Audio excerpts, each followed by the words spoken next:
Hi, here's the Nikon Zoom 300 AF overall conditions. Here is the battery compartment using one CR123A battery. And here, by pulling here to open the back cover, inside will be like this. And here's a film. For the film, we need to put at this compartment and slide from the top to the bottom. Make sure that the motor have into the center part of the film. Okay, and we just put it like this will do. Oops, wait out. Okay, like this. Sometimes you don't need like insert too long, because if you pull it too long, then it might can't load the film. Okay, let me just, before I close it, make sure your film is flat. Let me just close it and load. Okay, next thing, clicking the left button. Yeah, you see it's empty. Maybe we like pulling too long or something, or not enough long lah. Because this film I've used many times, so yeah, a little bit crack or something. Then I just slightly pull a little bit longer.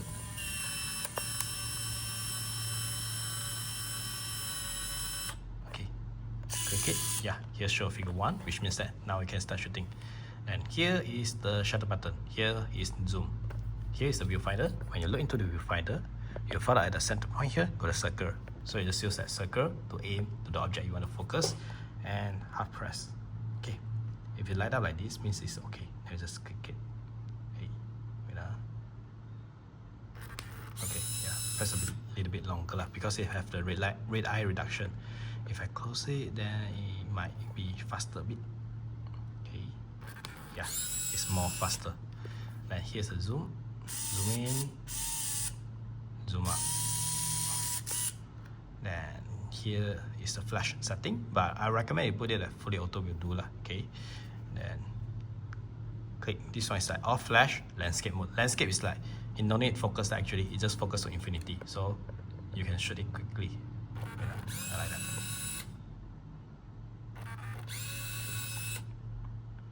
Then this one is off the flash. Wow, it also autofocus. It force the flash no matter what kind of environment. Okay, this one is like auto. Wow, it's slow shutter speed. This one is like if you want to do some effect, you can click when you shoot it, then you just like shake it, slightly shake a bit, and the outcome might be like interesting or something lah. Okay, and here is the timer, like red eye reduction timer. Timer is like this also same. Aim to the object, half press it, and click it. Okay, when here the light start blinking, which means that you have to start counting. It took around 10 seconds like that to shoot. When it's almost there, yeah, it will be like this, bright and shoot. Okay, so actually the overall is like this, and here's the panorama mode. When you switch it, look into the viewfinder, you will become narrow. Like that is normal. Okay, next, by closing it, then we can adjust the timer. Okay, you can see here, by clicking twice, it's changing the mode. Click for a long time is select. We need to click for a long time to adjust it. Click. I think I need to change. Yeah, change to here first, then only we click the select. Okay, yeah, start blinking.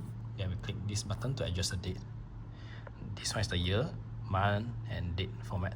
Click to the year we want. Yeah, but unfortunately it doesn't until 2035 lah. Then we click select again to the month and adjust the date. Okay, change the mode.